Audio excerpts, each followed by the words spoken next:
رکن یمانی کا معاملہ کیا ہے؟ یہ مولا علی کی پیدائش کی وجہ سے کیا کعبہ پھٹ گیا تھا، شک ہو گیا تھا، کیا ہوا تھا؟ دیکھیں جو المستدرک للحاکم اہل سنت کے ہاں حدیث کی کتاب ہے نا، اس میں تو موجود ہے کہ مولا علی کی پیدائش ہوئی کعبہ شریف میں، کعبہ میں، ہاں جی، لیکن اصول محدثین پہ وہ روایت ثابت نہیں ہے۔ اچھا، ٹھیک ہے، ہمارے نزدیک تو کعبے کی یہ فضیلت ہو سکتی ہے کہ حضرت علی اس میں پیدا ہوئے، حضرت علی کی کوئی فضیلت نہیں ہے۔ اس کی وجہ یہ ہے کہ اگر یہ کوئی فضیلت ہوتی تو باقی انبیاء کو بھی ملتی۔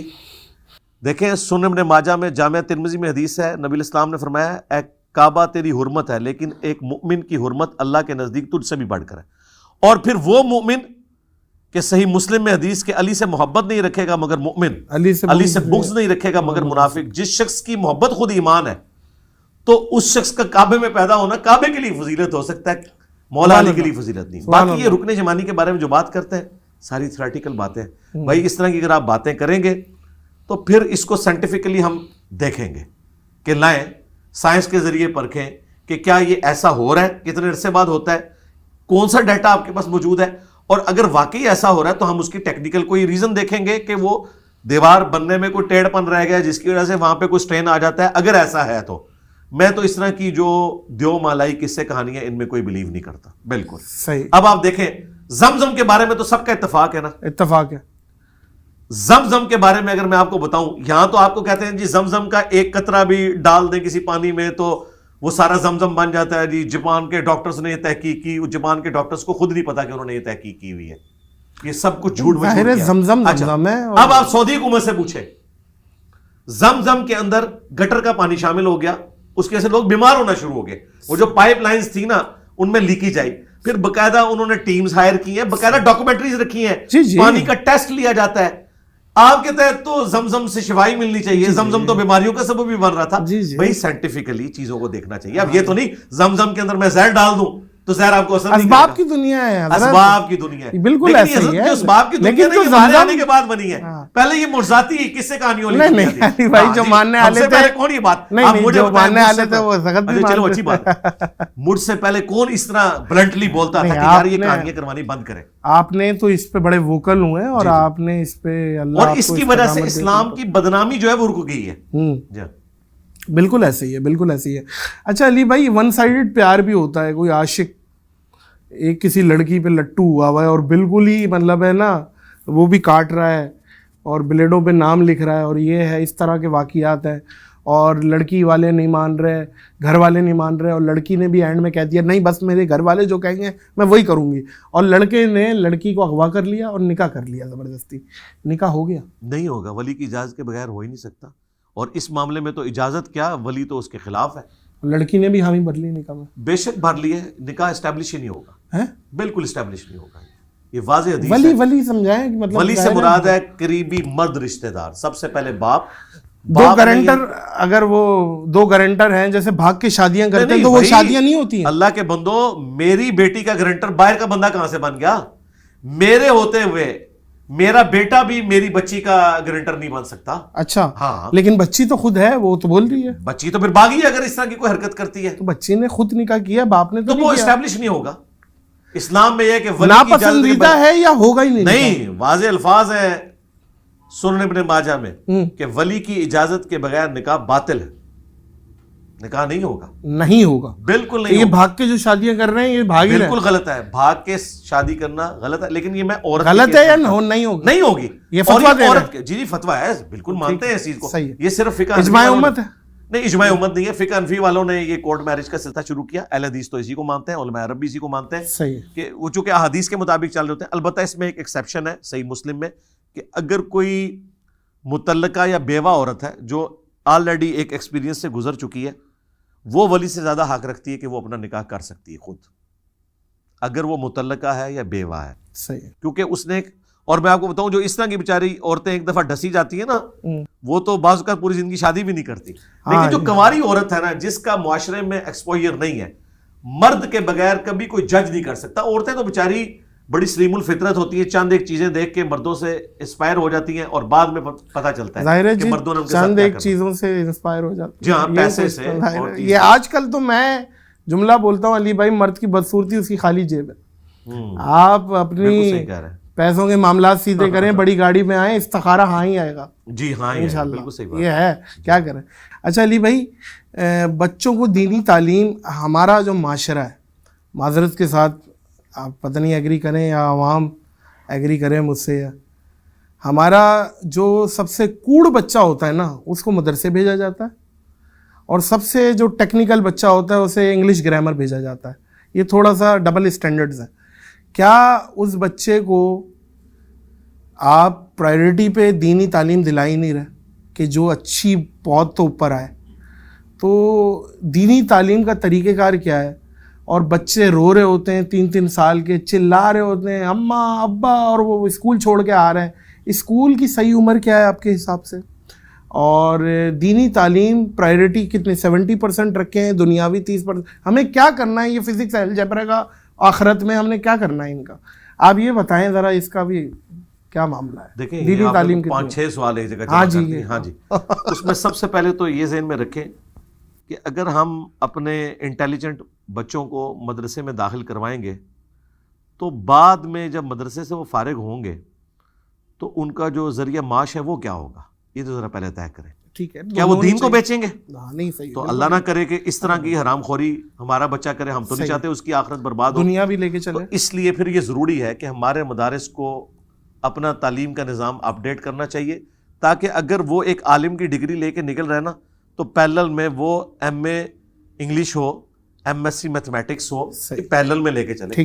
ہمارے تو سارے اسٹوڈنٹس پڑھا لکھا طبقہ ہے, اور یہ وہ لوگ ہیں جنہوں نے ڈگریوں کے بعد دین کا علم حاصل کیا ہے. ٹھیک ہے, تو وہ کر سکتے ہیں مدارس میں بھی پیرلل میں پارٹ ٹائم. کئی ایک علماء ہیں جو اپنی پروفیشنل انجینئرنگ کی یا ڈاکٹری کی ڈگری کو لے کے انہوں نے پارٹ ٹائم میں عالم کی ڈگری بھی لی ہے, لیکن پروفیشن انہوں نے اپنا وہی بنایا ہے, دین کا علم انہوں نے اپنے شوق سے حاصل کیا اور پھر لوگوں کو سکھایا. اس طرح کا معاملہ ہونا چاہیے. میں تو قطعاً اس حق میں نہیں ہوں کہ بچوں کو ٹوٹلی ایسی دینی تعلیم میں ڈالا جائے جس کے بعد وہ یہ ڈھونڈیں کہ اب ہم نے کس مسجد پہ قبضہ کرنا ہے اور اس مسجد کو جامعہ مسجد میں کنورٹ کرنا ہے تاکہ چندہ اور بڑھے, اس کے بعد کمیٹی کو توڑنا ہے تاکہ چندہ بک میرے پاس آ جائے, اور پھر ڈکلیئر تنخواہ ہوگی 25 یا 30 ہزار, اور جو خرچہ ہے وہ روزانہ کا 30 ہزار ہوگا. آپ مدارس کے جو بڑے بڑے علماء ہیں ان کا ذرا اگر آپ خرچہ دیکھیں روزانہ کا, بندہ حیران رہ جاتا ہے. ڈکلیئر تنخواہ کیا ہے ان کی؟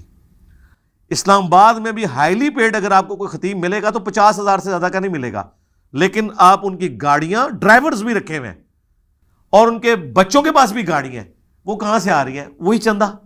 تو میں تو نہیں چاہتا کہ یہ تو خیر آپ بڑے ووکل ہیں, اب سولوشن اینڈ پہ ہے. سولوشن یہی میں آپ کو بتا رہا ہوں نا کہ آپ ٹوٹلی, میں تو جو براڈ بیس ایجوکیشن ہے جو غامدی صاحب نے سجیسٹ کی ہے کہ 12 سال ایک جیسی تعلیم ہونی چاہیے جی, اس کے بعد وہ بچہ ڈیسائیڈ کرے کہ اس نے کہاں جانا ہے.